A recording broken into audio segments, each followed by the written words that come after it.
We have the amazing, I was just saying before we jumped on that I am like such a fangirl. I'm like freaking out. You can't really tell right now, but I promise on the inside, I'm screaming like a little girl. We have Money with Katie here, who is just an amazing, incredible entrepreneur and advocate for all things personal finance and business finance and just anything having to do with structuring and setting yourself up for success. I think Katie is the go-to resource. So super thankful to have her here. She's going to do a session with you all. Would love for you to drop your comments and your questions in the chat, and then we'll come back here at the end and do a live Q&A. So any question you have for Katie as she goes, we'll jump back in at the end, but I'll pass it over to Katie to talk through her presentation. And thanks again for being here. Absolutely. It is my pleasure. So hello, everyone. Good afternoon. I'm going to assume that you can see my screen unless I hear or see some shouting and commotion. So on the internet, I go by Money with Katie, and I'm very honored to be here with you today to talk about launching high value courses from idea to execution, mostly because usually when I give presentations like this, it's about personal finance. So this is a little bit different for me, which is fun. But first, if you're like, who the heck is this girl? Let's get into that. We'll breeze through this. So Money with Katie is a personal finance blog for young women primarily, but we don't discriminate, who want to set themselves up on a trajectory to become millionaires well before retirement age.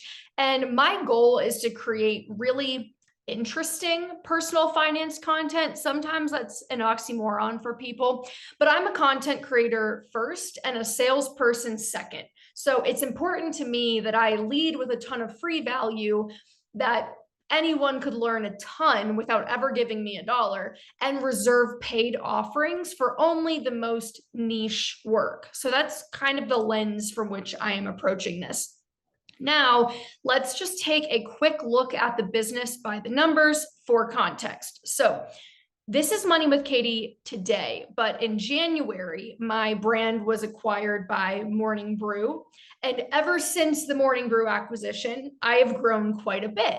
But this was not always the case. When I launched the course that we're going to be talking about today, my numbers looked quite a bit different. Back then, Money with Katie was just a baby by comparison. And I know that 20,000 followers is still a decent sized audience, but I want to really set the stage for this by saying I did not have hundreds of thousands of people that I was selling this product to. I had an email list of less than 10,000 people that took me 1.5 years to build, mostly because I didn't start to focus on it until it was maybe too late. That's beside the point, but my little nugget there is start building the email list from day one. Anyway, today I am going to take you behind the launch curtain and tell you exactly how I did this launch, because it really blew me away. Why? Because it sold $43,000 worth of product in 3 days to an email wait list of about 800 people. So for the record, my anticipated moonshot revenue goal for this launch, based on the price point of the product, how niche it was, how narrow the audience was, and how many people I had on my wait list, was around $10,000. I would have been thrilled with that. This framework that we'll talk about today, though, gives me a lot of confidence that it's a repeatable way that anyone could really approach a launch of this kind. So we'll cover a few things. The first is the product itself and why I think it had that certain je ne sais quoi necessary for a successful launch. The second is value-based pricing. So pricing something compellingly and competitively based on the inarguable value that it creates. Third, we'll talk about waitlist-based marketing and why I think it's essential for products with higher price points, why it's my favorite way to sell something. And lastly, the psychology of a launch and building urgency. So it's my intention to tell you exactly how I thought about this product and its marketing, in the hopes that it'll take some of that mystique out of the process for you. So let's get started. First things first, deciding what to create and sell. In some ways, the success or failure of your marketing efforts are born in this stage. So it can feel counterintuitive to focus on a super narrow audience, because it seems as though, creating something that is for everyone will ultimately give you the best results. But when you're creating something for the masses, it's kind of the problem. If your product's for everyone, that really means it's for no one. And in the personal finance space, I noticed that there were loads of beginner investing courses that would teach the student how to start investing in the stock market. What I didn't see a lot of were courses that were for that niche subset of people who are often ignored in personal finance, and that's the high earners. We assume that because someone makes a lot of money, they must be good with money already, or that at the very least, they don't need specific financial help. But my hypothesis was that high earners are actually an untapped group who require very specific advanced financial knowledge that will help them minimize their taxes, grow wealth, and really make the most of their high income.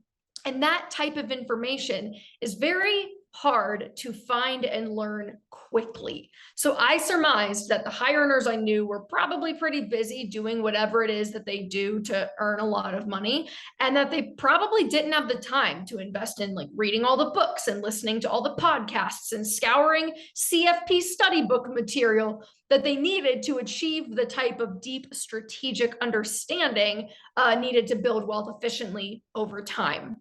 So I started with research. I set up a discovery call with a friend who I knew fell into this audience type. She was a multi six-figure earner and entrepreneur. I knew she made hundreds of thousands of dollars a year. And I was curious what her financial strategy was like currently. I wanted to know, how could it be better? The short answer was that she didn't have a strategy, despite having earned this way for years. So we're probably talking millions of dollars of revenue over a 5-year time span. She had about $100,000 in savings and really little else. She wasn't tax optimized. Her wealth wasn't growing. She had no idea where to begin. So she didn't. She just kept earning, spending, and saving what was left over without a strategy. So this was a big light bulb moment for me. She was really the inspiration for this course. So my unique selling point was that, hey, I've already spent years learning, digesting, synthesizing this information into a cogent strategy. And I can teach it to you, busy six-figure earner, in the course of an entertaining hour or two. So while yes, all of this information is scattered throughout the internet and in countless money books, I'm going to distill it into the most efficient package possible and tell you exactly what you need to know and what your next steps should be as a multi-six-figure earner. So my unique selling point was that I've taken this complicated information, I've simplified it, I've left out everything that doesn't really matter, and I'm going to package it for you in the most actionable, easy to implement form, my highly specific audience type. So how did I position it in the market? As a course for high earners, I literally called it High Earners Code, making more than six figures in income and lacking the time or interest to learn how to tax optimize their investing strategy. Here's how I described it in this caption that's probably way too tiny to read. I wrote, designed to efficiently provide the actionable information you need to know. Think 80% of the results from 20% of the effort, distilled in a single video and short book called The Cheat Sheet. All the student had to do was watch a 40-minute presentation wherein I would teach them the information.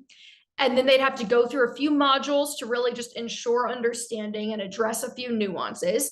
And then I finished up with this cheat sheet that would help them identify their situation in these 16 predetermined scenarios and just follow the next steps. So I wanted to make it as cut and dry as possible. Next up, we've got value-based pricing. So how did I determine what to charge for this? With a product like this, I had a fairly easy time quantifying the outcome. If the student had not implemented anything yet, in other words, they were not tax optimized at all, and they were earning in the income brackets that I was targeting, I knew that their tax savings every year after implementing the strategies would be anywhere from $876 to north of $20,000. Now that's annual tax savings, depending on how they earn, which bracket they're in, what accounts they had available to them. But in short, I knew the minimum someone was going to save would probably be around $1,000, and the maximum could be many, many times that, and that it would be an ongoing yearly savings that would compound for them. Secondly, I wanted to assess how much effort it had taken me to create the product, not just the time spent putting the material together, recording the video, creating the cheat sheet. That was probably 20 to 30 hours. But the time that I had spent in the previous years learning and synthesizing all of this information and figuring out how to explain it to someone else in a straightforward, efficient way that made sense. In short, I wanted to make sure that I was capturing the countless hours I spent learning this stuff myself, as I knew it would take someone else a very, very long time to create that level of knowledge. Lastly, there is a bit of psychology behind pricing. So for one thing, anything priced too cheaply indicates to the consumer that it's not very valuable. It seems backward, but people perceive expensive things as being literally worth more. So there's a bit of bias at play. I knew that people who spent a little bit of money on the product would probably value it more, take it more seriously, and be more likely to finish and implement the material. It's a sunk cost at that point. If you've already paid money for it, you got to actually do something with it now. I wanted the people who took the course to take it seriously and get something out of it. That said, it's always a balance. I did not want it to be prohibitively expensive or so expensive that someone would feel like they couldn't afford it. So I settled on a full launch price of $397 with a launch discount price of $297. So for the first 72 hours, you could get it for $297. Pricing it at $397 allowed me to take that deep cut discount for that big kickoff window, achieving the price that I actually wanted per sale, which was about $300. Now, let's get into the granular tactics of this strategy. Instagram is an amazing platform for creating content and reaching people. It is a great way to distribute free content. What I have learned over the last few years is that it's not a great way to sell something that costs $300. Now, while that does happen, people are very unlikely to make such a large purchase decision based on an Instagram post. Especially if you are somebody that's following a personal finance account. You're probably trying to save money. You're not trying to swipe at every targeted ad. So this is where I think waitlist-based email marketing is a really powerful tool. Part of the reason I prefer this is because people aren't really paying that close of attention on social media. So it's hard to adequately address all the questions they may have about your product, even if they are interested in it. It's just not a medium where someone's trying to read a term paper and think critically. So if we don't think we can convert someone on Instagram to buying an expensive product, what can we do? Well, we can usually entice them enough to want to learn more. This is partially why the product has to be specific enough. So it's easy to speak directly to your target customer. And in my case, this was 25 to 34-year-old women making multiple six figures. So I wanted to address their pain points very clearly and directly. You can use social media and your relationship with your existing content audience to share what the product is, who it's good for, and invite them to join this waitlist for the product to learn more about it. It's a much smaller ask. In these posts, I would include a few slides detailing some specifics, who it's for, why that person needs it, what it'll do for them. Then I would include very straightforward instructions. This is how you join the wait list, which was just an email sign-up list I had linked in my profile. When they clicked on the link, they'd be taken to a page where they could give their email, looks like this, and then it kicks off this very specific automated workflow. So they would receive a series of emails over the next 3 weeks before the product actually launched. I launched it on Black Friday because I figured people might be in the mood to spend. And this achieves two things. The first is that it allows you to market to them more efficiently. You've now been invited into their inbox and you can keep the product launch top of mind for them. You don't need an algorithm to smile upon you to get in front of this person. You just need them to be interested enough to open your emails. So it allows you to market in a more ethical way, because when you're selling someone an expensive product, you want to make sure that it's going to be a really good exchange of value for them. You want them to be happy with what they get and feel really good about the amount of value that they're getting for the money that they're giving you.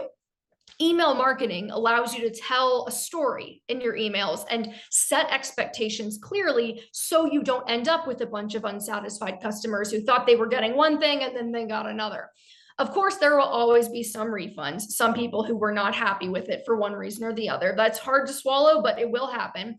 But you can largely mitigate this by writing email copy that explains in detail what the product will deliver. So I want to take a closer look at the emails. I like the email provider Flowdesk for stuff like this. I just think it's easy to use, but if you have an email provider that you like, go for it. I'm sure it will do these things too. Flowdesk just allows you to create beautiful emails that send as part of a workflow. So you would create an opt-in page like the one shown.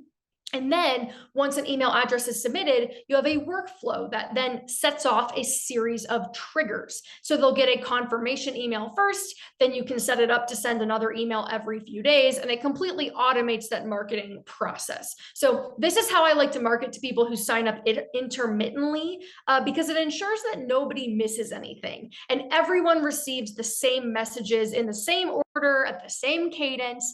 But then I like to schedule my almost here and it's here, it's launching, it's happening right now emails as separate from the workflows that will go out at the exact same time to everyone on the list, regardless of when they signed up. So let's dig a little bit deeper there into this launch strategy. This breakdown of the email framework that I like to follow should show you what I mean when I say efficient and ethical. So this series will change based on how expensive your product is, how much lead time you have, how much explanation it requires. But this is typically the framework I like to use. So first, the reader gets a confirmation email when they sign up. It's going to explore the product a little bit more deeply and explain why it exists, why you're excited about it, who it's best suited for, as well as let the reader know that you will keep them posted about the price and the timing. So here's the confirmation email that went out. It reinforces a marketing angle that, hey, it's going to teach you everything you need to know in an hour. And it mentions when it will be available, but it doesn't say a whole lot else. Right now, it's really just trying to help the reader decide if this is a good fit for them. A week or so later, you can email them again, set up in the workflow about the product with a message that explores the problem that the product solves. It should be narrative in nature and illustrate the type of person and type of problem that the product is aimed for. So this email will give the reader a chance to determine if they identify with the use case. And if it resonates, it should make them feel like, oh my gosh, this was made for me. And if it doesn't, they know it's not a good fit and they can disengage, and no harm, no foul. But it's a chance to tell an interesting story, subtly sell your product. I just really like to use this one as a case study, if you will. Next, depending on how big of a sell the product is, you may want to have a few more emails of that kind that do the same thing. But in this case, I felt comfortable that I had already marketed to this group enough between the social media and the first two emails I sent, especially since I knew my little launch series was going to hit on those copy points again. Now, note that at this point, I still have not shared the price. Up until now, I've just been trying to get people excited and to determine if it makes sense for them. So it's now the day before launch, okay? We're trying to get really specific about the outcomes they can expect. We tell them they're either going to get reassurance or they're going to get a total roadmap. So we still have not shared the price. This is email 3. We just want our reader to feel super confident about whether or not it is the right product for them. And then we tell them, hey, be on the lookout for that launch email. All right, time to launch. This is the email where we will share both that the product is live and how much it costs. It is also where we will reveal to the reader that because they're on the wait list, they are getting a discount. I really like this gesture to extend to people that have invited you into their inbox, because it lets them know that they're being rewarded for being early to the game. And you can hint at this discount in the social posts that drive people to the wait list, but I like to wait to reveal the discount until the day it launches, so it's a bit of a surprise. So here we go. We're giving them a discount and we're giving them an incentive. They'll get $100 off their purchase in the next 72 hours. We are also continuing to explain who it's good for, emphasizing the efficiency, emphasizing that it's actionable. And you can't see it in the screen grab, but there's a large orange CTA at the bottom of this email that takes them to a sales landing page. All the waitlist emails link to this landing page. So this is kind of the sale spot where and then kind of answering the questions that they may have. So goes into detail about some of these unique selling points that we've been peppering them with so far. You also want to tell them what they're actually going to get. And some visuals are really nice here because in digital products, it can be hard to really wrap your mind around what you're getting for your money. So I like to include screen grabs of the video and the modules and the cheat sheet. Now, I like to have this page built ahead of time so I can test those email workflows and make sure all the links are working, nothing's broken. You can just have it hidden before launch. That way no one stumbles upon it early, but it's a really good idea to thoroughly test everything before you launch. So like I said, we're not doing a ton of selling on Instagram, but we are posting about the launch. We do want people to know it's live, even if they did not sign up for the wait list. We are also sending an amended version of the launch email to our full list with our wait listers suppressed. So that one will not have the discount code. The sales language will be softened quite a bit, but we are telling the full list, hey, just so you know, this launched today. So widening our net a little bit. Now we're getting to the end of our series. The reminder email gently reminds the reader that the product is live, it's on sale for 48 more hours, and Flowdesk does have a feature that allows you to suppress people that have already bought it. So there's another segment set up in my Flowdesk that essentially adds anyone who purchased the product to that new buyer segment and suppresses them for any remaining reminder email, so they're not getting emails about something that they already purchased. Now, sometimes in this email, you can add another incentive if you want to, that'll feel like they're getting another piece of solid value. So in this case, it was a digital plus up offer for something that wasn't going to be around for a few more months, and it was giving them early access. It's also leading with that outcome designed to help you save X dollars per year, clearly illustrating our value proposition in the copy for someone who might be a little bit unsure about the price. Last but not least, we hit them with that final hours reminder. Hey, this is the last day it's on sale. One last chance to take advantage of the discount code. And it's also a good chance to mention your 100% money back guarantee for a purchaser who may be worried that it's not a good fit. So while some people will take advantage of that, they'll ask for a refund no matter what. That group is very, very small. And it's a nice peace of mind gesture of goodwill to the person who might be a little bit on the fence. So in conclusion, the waitlist had about 850 people on it, about 150 people purchased for a list conversion rate of about 18%. To close us out, a few final notes on launch psychology. This sense of urgency is your best friend. This is why I love the waitlist email marketing strategy, because it keeps so much of that salesy language off social media, where you're probably just better off providing free value and creating community. And instead, it relegates it to your inbox where you can build that hype privately with an individual. And if they reply, have a conversation with them about it. I think this period of buildup, whether it be a few weeks or a few months, is amazing for hype and excitement. That way, by the time the product is actually live, you will have the purchasers ready to go. They've already decided if they want to buy it. You can create further urgency by time boxing that launch price so that purchasers at launch get a special discount, and you can kind of flood the doors, if you will. This kind of relates to my second point, which is just that people need time to make a purchase decision. So think of it like a slow build as opposed to like rushing the buyer to do something where like they are finding out the product exists the day before it's live, and then you're trying to sell them something quickly. Like you don't want to make them feel like they're flustered. You want that sales decision to play out in a nice slow drip as opposed to that like full out blitz that gives your reader the space to determine whether or not it's a good fit for them. So in conclusion, this is kind of the overall strategy. You want your strong thesis, your narrow target audience about which you know a lot, your value-based pricing, and then that nice email series if you want to take a screenshot of the overall. But that strategy worked very well for me, and I hope it works really well for you. Thank you so much, Katie. This was jam-packed with so much insights. And so we have a ton of questions that I want to get through so that we can make sure to give you back your time. Sorry, I was like, I know this is going to be too long. Don't ever apologize. You were going for it and I loved it. One question we got was, how do I know if I'm pricing my product too high or low? Do you have any tips or strategies around that? Yeah, that's a good question. I think for one thing, like, this was not the first thing that I had launched. I have a digital product that's very cheap by relative standards. It's like $30. And I saw that product moved with a lot of volume. So I was like, okay, $30 is probably a price point where people are going to be really comfortable. I priced something at $130 a couple of months later. And it was like, okay, oh, now we're starting to see some resistance, some friction. So if we're going to get above that $100 mark, we better be really, really clear on the value that we're providing. So with this one though, I think what I really like to do is lean into that question of what is the inarguable value this creates. If someone does the things that I'm teaching them to do, what is the most likely outcome for them? Is that definitely going to happen? Is it maybe going to happen? Is it probably not going to happen? Like trying to use that as how can I quantify the value this is going to bring someone's life? What would that value be worth to them?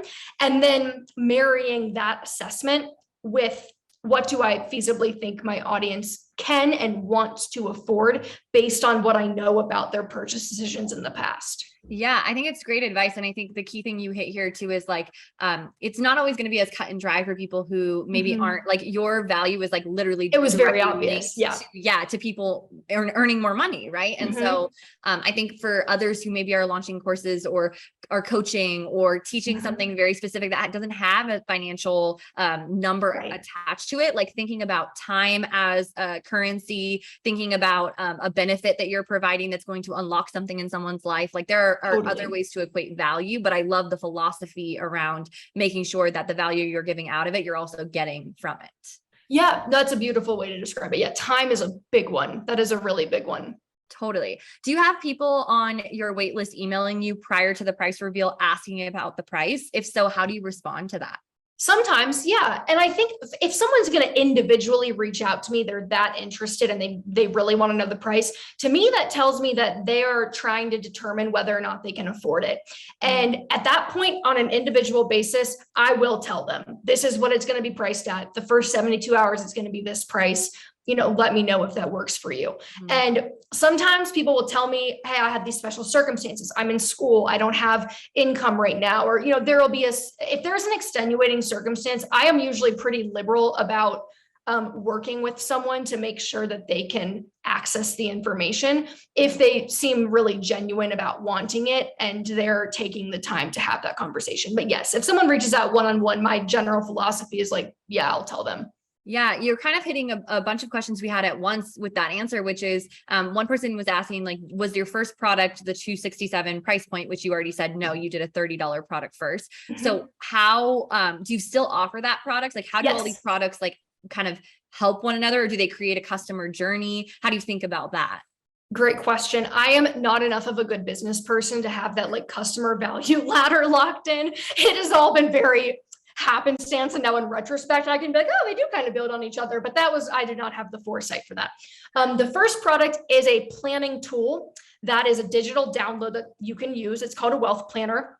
That was the first thing I ever launched. And I think that is a good entry point for anyone, because it's my hope that someone will use that and be like, oh, she clearly put a lot of time and energy into this. I'm really happy with this product. I'm interested in spending more with her if she launches anything else. The second thing was a course about budgeting, which had that intermediate price point, like $127, which did well, but I didn't have a launch strategy whatsoever. It sold maybe $3,000 worth. So it's kind of strange that the more expensive one really sold a lot more volume and had a much higher, revenue driver lift. And then this one was more of the advanced. So theoretically, they do kind of build on one another, but I definitely think it's a product suite wherein, you could really just pick and choose which one is the best fit for you and be done, and not really need the others, which from a business standpoint is suboptimal, but from a customer standpoint is kind of nice because you don't feel like you have to keep this constant outflow of cash to like stay involved and like get the value. Yeah, totally. One thing I wanted to ask, because I think you do such a good job of this. I mean, I'm kind of like a personal example, but like, how do you create such a deep relationship, an authentic relationship with your followers? Like, what does that look like when it comes to building your products? How did you create this like community where people actually want to, opt in for early access and they want to get the price point of things and they want to know more about the product? What's like your number one tip to building that authentic relationship? That is a very kind question. My number one tip is having no boundaries, which I am currently in therapy for, so tread lightly. But really, I mean, I think because there's no difference between Katie and Money with Katie. Like, I really am bringing my true self, faults and all, to the platform, and like that wasn't a strategy or a business decision. That was just like me not thinking it was going to take off. So I was like, oh, what do I have to lose? Like, I'm just going to make this my like fun place to talk about money. But I think people can sense that and feel that. And so when you have no boundaries, when there is really no line of like work-life balance, it's all just kind of a blur. I think there is a sense of that parasocial relationship of like, there's trust and there's, it just goes a little bit deeper. And I think that's also why with things like this and with advertising and sponsorships and the things that we have to do to make Money with Katie a business and not just a hobby, I'm really kind of cognizant of like, I never want to do anything that's going to damage that trust, because to me, that's the most valuable aspect of what we have in Rich Girl Nation. So, I think it's probably the double-edged sword of, bring your whole self. Boundaries are probably like, good for your mental health, not good for your business. Do with that what you will. No, but I love what you said. I think that's like the showing up authentically is so important. And I also think that what speaks to this for you is you're a byproduct of your own products. So like, yes, that's a really good point. I've seen episodes and things like that where you're like, you just got married. I know it's very creepy that I know these things, but you just got married and you did this whole like financial breakdown of what it was like to get married and how much that cost. And like, that was real and genuine. And so I think people can apply that to their own businesses, where it's like, maybe you're a personal development coach, or you're a health and wellness coach because you had a moment where your health and wellness was the number one priority and you used the systems to change your life. Like, I think that transformation resonates with people, and that's what relates to authenticity. So people love stories. People love stories. So I think that's definitely, they want to see themselves in you. Yeah, absolutely. And you do a fantastic job of that. Thank you. You're a fantastic moderator, by the way. You're taking all of my answers and making me sound so much smarter. So thank you. I really appreciate it. Thank you. It's so sweet of you to say.